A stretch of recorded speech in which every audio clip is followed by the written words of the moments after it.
Welcome back to Note to Pharm.D. I'm Dr. Anderson, and today we are going to talk about acute coronary syndrome, ACS for short, which is basically the pharmacist's version of a five-alarm fire. This is one of the highest sealed topics on BCPS, BCCP, and honestly, just life as a clinical pharmacist. If you work in a hospital setting, in the ED, in the ICU, you will see this and your role matters. So buckle up. We're going to talk about STEMI, NSTE ACS, how to pick your antiplatelet, which anticoagulant to reach for, when to send someone to the cath lab, and what to do after the dust settles. Let's get into it. Okay, so what even is ACS? At the most basic level, it's a spectrum of conditions where the heart isn't getting enough blood because something is blocking the coronary artery.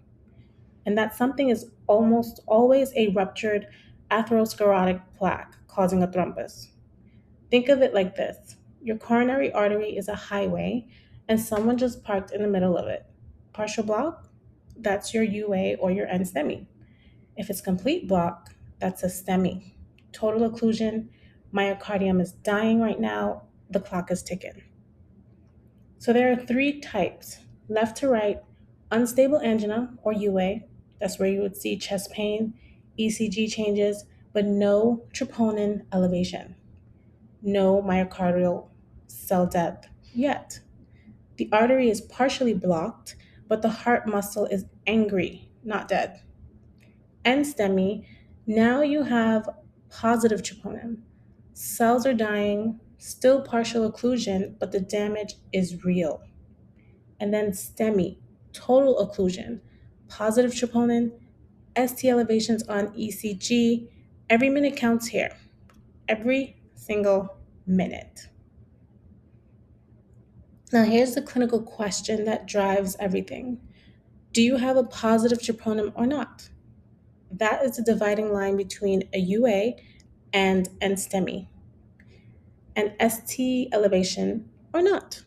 That is a dividing line between STEMI and and NSTE ACS. So two questions, and your entire management branches off from there.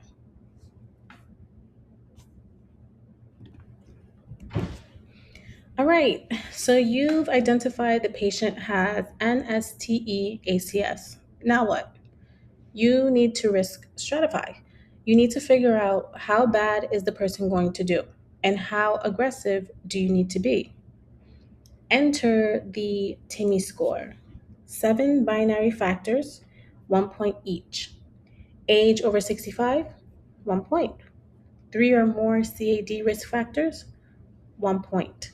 Prior coronary stenosis greater than 50%, 1 point. ST deviation, 2 or more anginal events in the past 24 hours, recent aspirin use, elevated biomarkers, each gets a point. Score 0 to 2, low risk. If there's a score of 3, intermediate. 4 or more is where you start seeing the patients in the high risk category, and that score drives your treatment strategy. Now, GRACE is your other tool. It's a little more complex, uses continuous variables, predicts in hospital and post discharge mortality. A GRACE score above 140, you want to lean towards the early invasive strategy. Get them to the cath lab. Now, here's the bottom line that I want you to walk away with: low risk and troponin negative, a conservative approach is fine. If they're high risk and troponin positive, stop debating and get them on the table.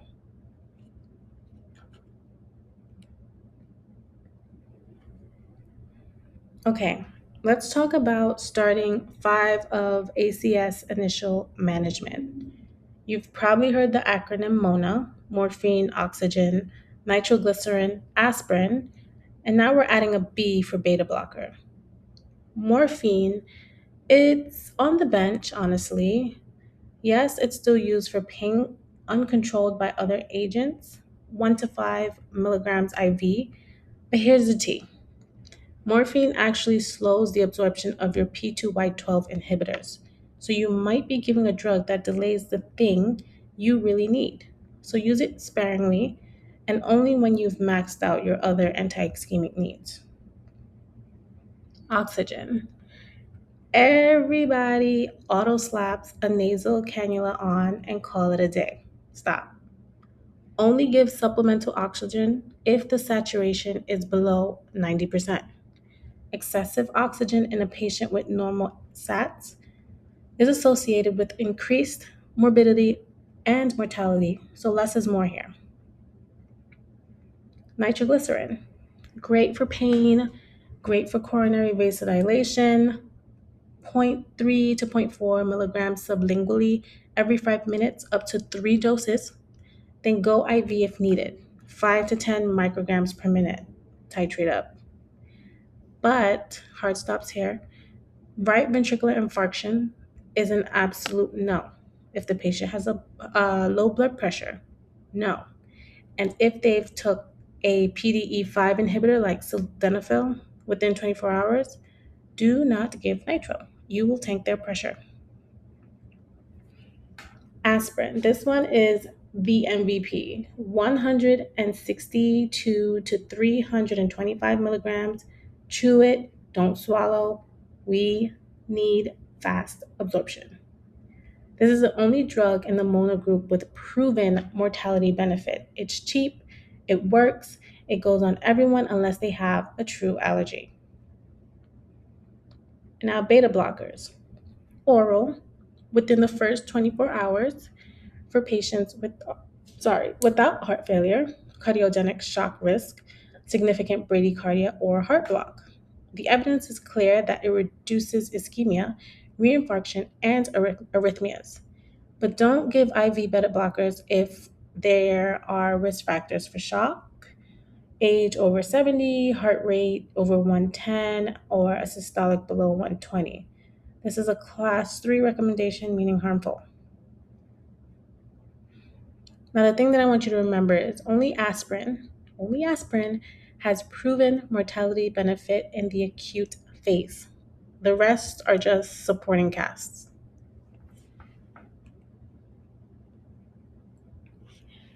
Okay, we need to talk about the antiplatelet squad. Everyone gets aspirin, that's table stakes, but they all need a P2Y12 inhibitor. Inhibitor on top of that. And choosing which one is where a pharmacist adds real value. So please, pharmacists, pat yourself on the back with this one. Now, clopidogrel, the reliable one, the veteran. Loading dose 3 to 600 milligrams. Maintenance 75 milligrams daily. But here's the catch. It's a prodrug. It needs CYP2C19 to activate it. So if your patient is a poor metabolizer, it doesn't work well. And please do not co-prescribe omeprazole or esomeprazole with it. That interaction on the package labeling is real.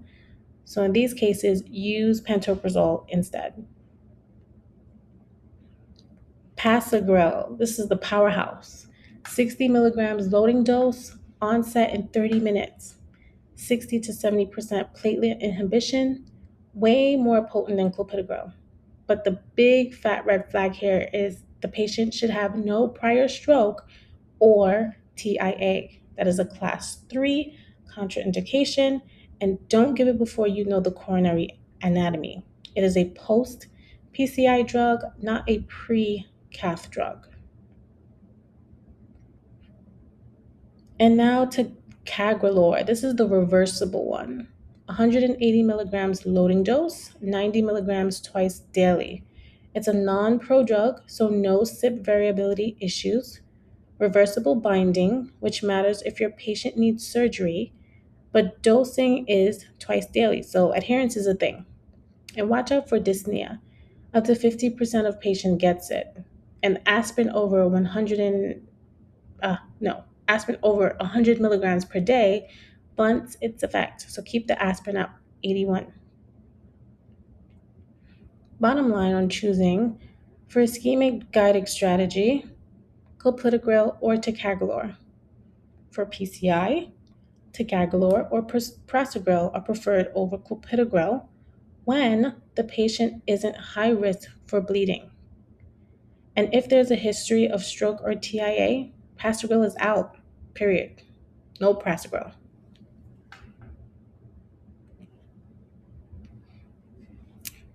Now, anticoagulants, pick your fighter. So, in addition to antiplatelet therapy, every ACS patient gets an anticoagulant, no exceptions. The question is, which one fits this particular patient's situation? Unfractionated heparin, this is the workhorse. It works in every ACS presentation, is renally safe, which is huge, and it's titratable.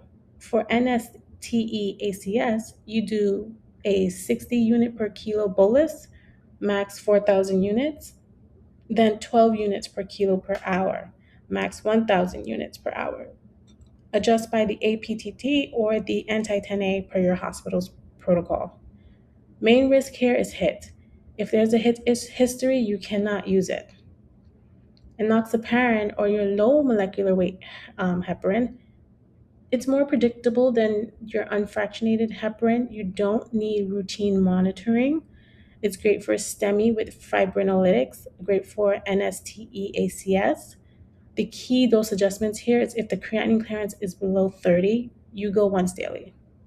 If the patient is over 75 and getting lytics, omit the IV bolus and drop the subcutaneous dose to 0.75 milligrams per kilo. You also want to watch for HIT. It's a lower risk than unfractionated heparin, but it's still possible. Fondaparinux, selective factor 10A inhibitor. Longest half-life at 17 hours, no HIT risk. It sounds amazing, but here's the catch. It cannot be used as the sole anticoagulant for PCI. This is class 3. If your patient ends up going to the cath lab, you need to add unfractionated heparin. Also, it is also contraindicated if the creatinine clearance is below 30. So next we have bivalirudin, the direct thrombin inhibitor. 0.75 milligrams per kilo bolus, then 1.75 per kilo per hour for PCI. This is going to be your drug of choice when there's a history of HIT. No heparin options at all in this situation. So remember, enoxaparin has a 10% cross-reactivity risk with HIT antibodies, so do not risk it. Again, a HIT patient needing PCI, bivalirudin every time. That's your answer.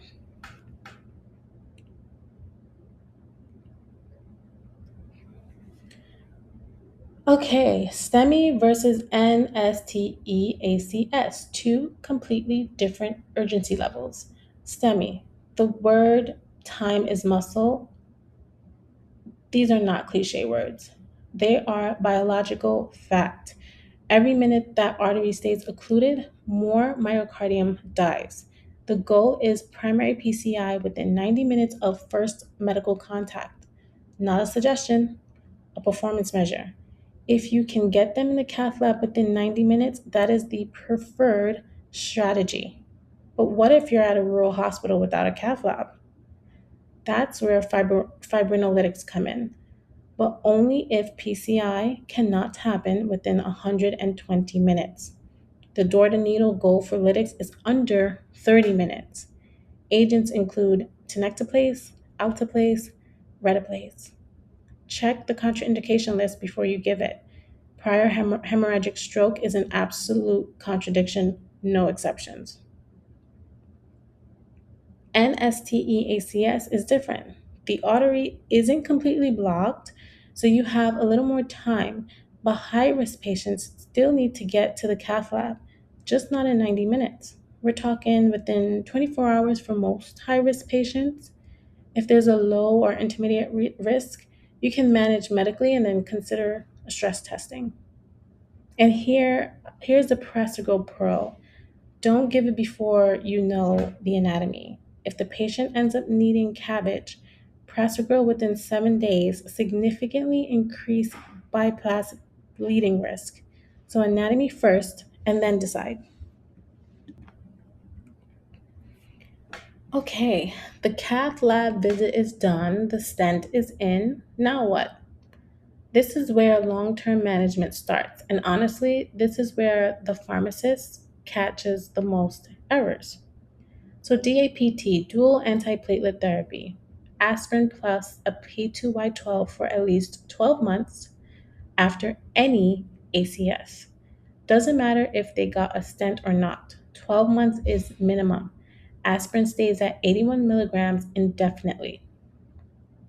Can you go shorter? Sometimes. For patients with high bleeding risk and low ischemic risk, 6 months might be reasonable after elective PCI with a drug eluting stent. And there's actually data now supporting dropping aspirin after 1 to 3 months and continuing P2Y12 monotherapy, especially in high bleeders. Can you go longer? Also, yes, if the patient is at high ischemic risk and low bleeding risk, the DAPT score can help you decide. Score of 2 or above, prolonged DAPT helps. Below 2, the bleeding risk outweighs the benefit. And then beyond DAPT, 4 other pillars: beta blockers for everyone unless contraindicated, ACE inhibitor if ejection fraction is 40% or less, or if there's hypertension, diabetes, or chronic kidney disease, aldosterone blockers if they're already on an ACE inhibitor and beta blocker, ejection fraction under 40%, and they have heart failure or diabetes, but not if potassium is 5 or above or creatinine clearance is below 30. And high intensity statin, start ideally within the first 24 hours. LDL goal here is going to be below 55.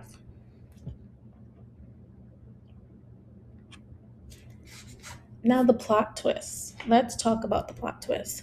The special population that changes your answer. Hit patient. This one is high stakes and it trips people up sometimes. If a patient has confirmed HIT, positive ELISA, platelet drop, you cannot give unfractionated heparin and you cannot give enoxaparin because of that 10% cross reactivity. The valirudin is your only move. Period. Full stop. Kidney disease with creatinine clearance below 30, unfractionated heparin is actually your friend here because it's not renally cleared. Enoxaparin, dose adjustments, it goes to once daily. Fondaparinux is contraindicated. But valirudin, you want to reduce the infusion rate. Age over 75, individualize everything. Avoid prasugrel. The bleeding risk in this population is significant, especially without diabetes or prior MI to offset it. If you're using enoxaparin with lytics, skip the bolus, use 0.75 per kilo every 12 hours, and don't exceed 75 milligrams for the first 2 doses. AFib patients who also need PCI, this is a triple therapy trap. Aspirin plus P2Y12 plus an anticoagulant triples the bleeding risk. Modern guidance says get to double therapy as fast as possible. Try an anticoagulant plus clopidogrel. Drop the aspirin. Direct oral anticoagulants are preferred over warfarin for the AFib piece. If the patient is going to cabbage, keep the aspirin. Hold clopidogrel and ticagrelor at least 24 hours before urgent cabbage. Longer for elective. Prasugrel needs 7 full days. This is the conversation you need to be having with the surgical team proactively. And then for women, same drug, same benefits, but higher rates of bleeding, renal, and vascular complication. High risk features, early invasive.